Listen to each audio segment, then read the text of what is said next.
नमस्कार, मैं चंदन कुमार और आप देख रहे हैं अपना पसंदीदा चैनल अंगवानी।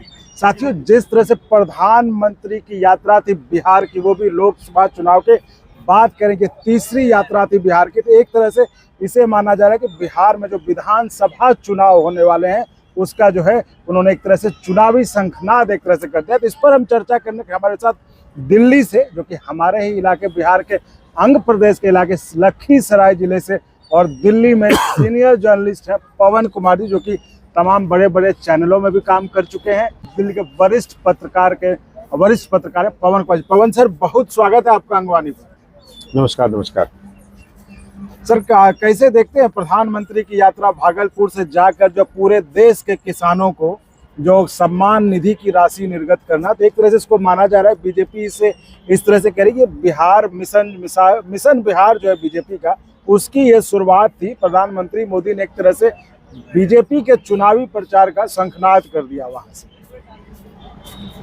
अच्छा, एक बार बताइए कि जो किसान सम्मान निधि है वो वहाँ जाके अनाउंस करिए और उसके बाद उसको लोड करिए, या वहाँ गए बिना उसको लोड करिए, इससे क्या फ़र्क पड़ जाएगा?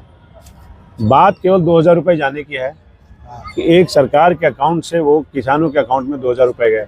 बात इतनी सी है ना, या इससे ज़्यादा कुछ है? ये बेसिकली ऑप्टिक्स है। ये पब्लिसिटी के काम आता है, ये आपको ये मैग्नीफाई करने के काम आता है, ये आपको एम्प्लीफिकेशन के काम आता है। तो ना इसका एक हवा बनती है, एक पब्लिसिटी है इसका, और माहौल बनता है। पब्लिसिटी और माहौल का अपना एक फायदा है। मौजूदा दौर में उसके नुकसान कम है, फायदे ज़्यादा हैं।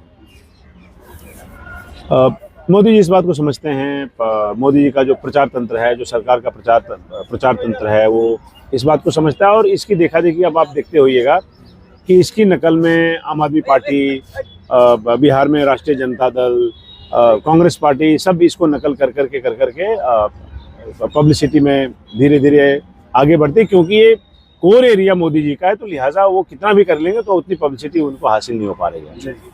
इसके समानांतर एक मैं आपको एग्जांपल दूंगा कि सरकार कहते हैं कि सरकार नौकरी बांट रही है। सरकार नौकरी बांट रही है, ऐसा नहीं है कि सरकार नौकरी बांट रही है और केवल आपको अपॉइंटमेंट लेटर उठाया और उठा के आपको दे दिया। बाकायदा लोग एग्ज़ाम देते हैं एसएससी का, उसमें एग्ज़ाम में पास करते हैं, उसके बाद ज़रूरत पड़ती है तो उनका इंटरव्यू होता है या नहीं होता है, रिटन एग्ज़ाम देते हैं, उसमें नंबर के आधार पर उनका अपॉइंटमेंट होता है। तो जब नंबर के आधार पर अपॉइंटमेंट होता है तो वो नौकरी में अपॉइंटमेंट लेटर मोदी जी दें या बंटवावें, या एक दिन कहते हैं कि साहब आज हमने 1,50,000 लोगों को नौकरी दी, या फिर आहिस्ता आहिस्ता वो नौकरी के लिए वो चिट्ठियाँ उनके घर पहुँचती हैं, तो उससे क्या फ़र्क पड़ता है? उससे फ़र्क ये पड़ता है कि वो आपको लार्जर देन लाइफ दिखाने में काम आता है। तो मैं उम्मीद करता हूँ कि वोट में भी काम आएगा, पॉलिटिक्स में भी काम आएगा। तो जो भागलपुर जो वो गए, भागलपुर में मैंने देखा कि सारी हेडलाइनों में से सबसे पहली हेडलाइन थी, वो भागलपुर गए और उन्होंने किसान सम्मान निधि का जो फंड है उसको रिलीज कराया, लोड किया किसानों के अकाउंट में। मुझे बेहद हैरत होती है कि इतनी छोटी सी बात भी लोग नहीं समझते हैं कि अगर वो नहीं जाते तो भी ये सम्मान निधि आज न कल जाना ही था। जाता कि नहीं जाता? वो जाता है और कहीं से भी जाता, कहीं से भी जाता। भाई अब तक सारे, तो यही तो बात है ना सर, उन्होंने भागलपुर को चुना, बिहार को चुना। वो कहीं मतलब दूसरा स्टेट भी चुन सकते, दिल्ली भी चुन सकते थे, राजस्थान नहीं, दिल्ली में अब चुन के फायदा नहीं है ना, राजस्थान में भी चुन के फायदा नहीं है, तो वही कहते हैं मध्य प्रदेश को भी चुन के फायदा नहीं है। देखिए, एक शुरुआत है उपस्थिति दर्ज कराने का, लोगों के माइंड में रजिस्टर होने का कि साहब ऐसा है कि अब बाकी जगह तो चुनाव खत्म हो गया है, अब आज से ये विधिवत औपचारिक रूप से भागलपुर जाकर बिहार के चुनाव की शुरुआत करना। और बिहार के चुनाव में उन्होंने कर दिया कि देखो साहब, अब अगला पड़ाव ये है, चिंता की कोई बात नहीं है, हम आ गए हैं और हम पब्लिसिटी में सबको धूल चटा देंगे। तो मतलब उसका एक नंबर आप यूँ समझिए, पिछले 10 दिन से बिहार में कोई भी मशीनरी, एडमिनिस्ट्रेशन के अलावा जितने भी चीज़ें आप देख सकते हैं, सिस्टम देख सकते हैं, कोई काम करने को राजी नहीं है। वो सब फोकस कर रहा है किस पे? वो फोकस कर रहा है कि मोदी जी का कैसे रैली सफल हो, उसमें आदमी कैसे जुटाया जाए, लखीसराय से भागलपुर कैसे ले जाया जाए, जमुई से कैसे ले जाए। सारे बीजेपी के कार्यकर्ता लगे हुए हैं, और बीजेपी के कार्यकर्ता छोड़िए, सारे sitting member MP, parliament, sitting member parliament लगे हुए हैं सब लगे। सब। तो सर ये तो चलिए ठीक है, पार्टी का कार्यक्रम, उनके प्रधानमंत्री है वो तो करेंगे ही, लेकिन एक तरह से तो आप भी ये मान ही रहे ना कि हाँ ये एक चुनावी प्रचार का जो बीजेपी जिसे हर स्टेट में कोई मिशन के तौर पे लेती है, तो मिशन बिहार की ये शुरुआत है। कल प्रधानमंत्री जी ने उसे शंखनाद कर दिया, शंख फूंक के चुनाव प्रचार की शुरुआत कर दी है। तो ये तो औपचारिक रूप से हमें मानता हूँ। देखिए ये पता है बीजेपी और बाकियों के चुनाव में क्या फर्क है, कभी कभी इस पे बारीकी से सोचिएगा। बीजेपी प्लान करती है, उसको प्लान करके ऑर्गेनाइज करती है, फिर उसके बाद उसको एग्जीक्यूट करती है, और बड़े सिलसिलेवार तरीके से बहुत ही साइंटिफिक टेम्परामेंट के साथ इसका अप्रोच जो है वही साइंटिफिक है। बाकी लोग आते हैं भेड़िया धसान की तरह चुनाव लड़ते हैं और उसके बाद जो जमानत जब्त होती है वापस चले जाते हैं। हाँ मतलब एक अंतर ये भी देख सकते हैं ना, जैसे कि अभी बीजेपी वो कहते हैं ना हमेशा वॉर मोड में रहती है कि चुनाव, दिल्ली खत्म हुआ, शपथ लिया नहीं अभी दिल्ली में, कब ये लोग जो पहुंच गए अगले दिन बिहार है, 3-4 दिन के बाद इसी हफ्ते बिहार में हमारा, बाकी लोग जैसे छुट्टी मनाने के लिए विदेश भी चले जाते हैं। तो कहीं ये जो बीजेपी का कहते हैं हम कि हाँ बीजेपी हमेशा वॉर मोड में रहती है, हमें हर समय चुनाव लड़ने के लिए जीतने। आप ये बताइए जो छुट्टी मनाने के लिए विदेश नहीं जाता वो क्या कर लिया है इस देश में? और मैं चुनाव जीत तो रहे हैं बिहार में। आप बताइए मुझे जरा कि आपके पास कोई अकाउंट है कि तेजस्वी यादव ने कितने जिलों की सैर की बिहार में, कितने जिले घूमे, कितने जिले के कार्यकर्ताओं को संबोधित किया, कितने जिले के नेताओं से मिला, आरजेडी के कौन कौन से नेता हैं जिसको वो मीटिंग अक्सर बुलाता है? कोई ऐसी रिपोर्ट आपके पास है? किसी भी जर्नलिस्ट को पूछिएगा। ये इसलिए क्योंकि कोई विदेश चला जाता है और कोई देश में भी हो तो कुछ करता नहीं है।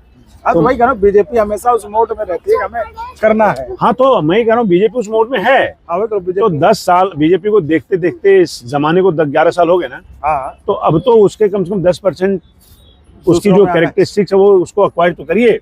आप एक्वायर नहीं कर सकते क्योंकि आप उसके ऑर्गेनाइजेशन बिल्डिंग को, उसकी हार्ड वर्क को, उसके डिलीजेंस को आप मैच नहीं कर पाते हैं। तो देखिए फिर मौज लीजिए आप, बीजेपी अपना काम कर रही है सर। और चलिए ये तो सही है कि बीजेपी हमेशा वॉर मोड में रहती है, वॉर फूट रहती है, हमें चुनाव जीतना है। एक बात इसमें ये भी खास है कि मोदी जी ने जो है जो इलाका चुनाव, उस इलाके से आप भी आते हैं और हम भी आते हैं, अंग प्रदेश मतलब वो भागलपुर का इलाका चुना, जो वो इलाका है वो हो सकता है जैसे हम कहना कि देश के किसी और जिले राज्य से भी कर सकते थे, लेकिन बिहार में भी जो है उन्होंने चुना अंग प्रदेश भागलपुर। हो सकता है पटना से कर सकते या सीमांचल में चले जाते या कोसी में चले जाते। तो ये इलाका कितना महत्वपूर्ण है बिहार चुनाव के नज़रिए से। आखिर जैसे इस इलाके को चुना तो कुछ तो सोचा होगा ना कि यहाँ से हम जो है ज़्यादा लोगों तक रीच हो पाएगी, या ये जो इलाका है ज़्यादा यहाँ पे फोकस करने की ज़रूरत है। देखिए भारत में बिहार में भागलपुर का नक्शा आप देखिएगा तो भागलपुर बहुत इम्पोर्टेंट जगह है। इम्पोर्टेंट जगह है इस सेंस में कि कॉमर्शियली बहुत इम्पोर्टेंट जगह है, एग्रीकल्चर वाइज बहुत इम्पोर्टेंट जगह है, और देखिएगा वो उन जगहों से सटा हुआ इलाका है जहाँ पे मोदी जी के खिलाफ वोट लड़ने वाले बहुत सबल हैं। जैसे वहाँ से मान लीजिए पूर्णिया निकल जाएगा, कटिहार निकल जाएगा, सीमांचल निकल जाएगा, तो वहाँ पे चुनाव लड़ने वाले बहुत स्ट्रांग हैं। भागलपुर एक ऐसी जगह है जहाँ पे आपको पता है कि आरएसएस, पहले आपको याद होगा भागलपुर से विजय मित्रा चुनाव लड़ते थे, एमएलए बनते थे वहाँ से। तो भागलपुर ट्रेडिशनली बीजेपी की बड़ी स्ट्रांग होल्ड जगह है, खासकर शहर तो है ही है। वहाँ से शाहनवाज हुसैन चुनाव लड़े, क्योंकि वो दंगे को लेकर जो है जो बीजेपी का हिंदू। अब मैं आ रहा हूँ मैं उस पर आ रहा हूँ। मैं पहले उसमें नहीं जा रहा हूँ, मैं पहले आ रहा हूँ कि वो चीज़ें जो भागलपुर ऐसी जगह है जहाँ पे भागलपुर के एग्रीकल्चर प्रोडक्ट्स पूरी दुनिया में लोग जाने जाते हैं। आपके लिए मैं एग्जांपल देता हूँ, कतरनी राइस की बात करते हैं। फिर उसके बाद आप वहाँ के हैंडलूम की बात करिए, आप वहाँ के सिल्क की बात करिए। मुझे खुशी इस बात की होती कि वहाँ गए थे तो उन्होंने मखाने की चर्चा की। मखाना भागलपुर का है ही नहीं, भागलपुर का प्रोडक्ट नहीं है। भागलपुर का प्रोडक्ट है सिल्क, आप उसके बारे में बात करते। भागलपुर का प्रोडक्ट है हैंडलूम, आप उसके बारे में बात करते। भागलपुर में 89 में दंगे हुए, दंगे में ने उस शहर को शार्पली डिवाइड किया। उस शहर उसके जो एडजॉइनिंग एरियाज हैं। और देखिए बदकिस्मती खुशकिस्मती जो भी कहिए, हम लोग उस दंगे में 2 दिन फंसे, उसके बाद वहाँ से निकाले गए। मोदी जी को वो जगह सूट करता है, वो सूट इसलिए उनके करता है राजनीति के लिहाज पॉलिटिक्स के हिसाब से, क्योंकि बोले वो शार्पली डिवाइड करता है जी। वो एक कम्युनिटी को। तो मुझे लगता है कि ये एक संदेश है। कल को आप देखेंगे कुछ और जैसे जैसे स्टेप्स आगे बढ़ेंगे तो इसे पता चलेगा, तब आपको ज़्यादा पता चलेगा कि भागलपुर से शुरुआत क्यों किया है। सही बात है। भागलपुर जिस तरह से बीजेपी की जो राजनीति है मतलब से, उस हिसाब से भागलपुर जो है बहुत बीजेपी को सूट करता है। जिस तरह से दंगा हुआ था पूरा, जिसमें कि हजारों लोग करीबन मारे गए थे, और उसमें से हिंदू मुस्लिम का एक तरह से जो है पहली बार हम लोगों ने देखा कि इतना साफ डिवीजन, जो कि आपने भी चर्चा में कहा, तो उस हिसाब से भी वो सूट करता है कि यहाँ से अगर एक मैसेज आता है, प्रधानमंत्री मोदी है वो बोल रहे हैं, तो उनकी बात का तो असर होगा ही, हर जगह बात जाएगी पूरे चारों इलाके में। तो लेकिन अब आपको क्या लगता है कि जिस तरह से दंगा हुआ था वो अब तक लोगों के दिमाग में क्या वो मतलब वोट में वो उसको अफेक्ट कर सकता है? उसको देखिए क्या है ना, अब जब आप इतने साल हो गए अब तो, हाँ साल हो गए इस बात को, कितने साल हो गए, 90-40 साल हो गए, अब तो हो गया वक्त, 90-10-30 साल हो गए, करीब 35 साल हो गए, 35 साल हो गए। तो 35 साल में नहीं, वो यादें जीवित हैं। उसमें से एक पीढ़ी जो उसकी सफरर्स हैं, उसमें से काफ़ी लोग अब नहीं हैं, जिनकी डेथ हो गई होगी। वो एक लेडी थी भागलपुर में, जिसको बाद में किसी आर्मी मैन से उसने शादी कर ली। वो लोग अभी जिंदा हैं। तो एक पीढ़ी अभी है वहाँ पे जो उसके सफरर्स हैं, जो अब नहीं हैं, लेकिन एक पीढ़ी ऐसी भी जो सफरर्स हैं लेकिन वो जिंदा हैं।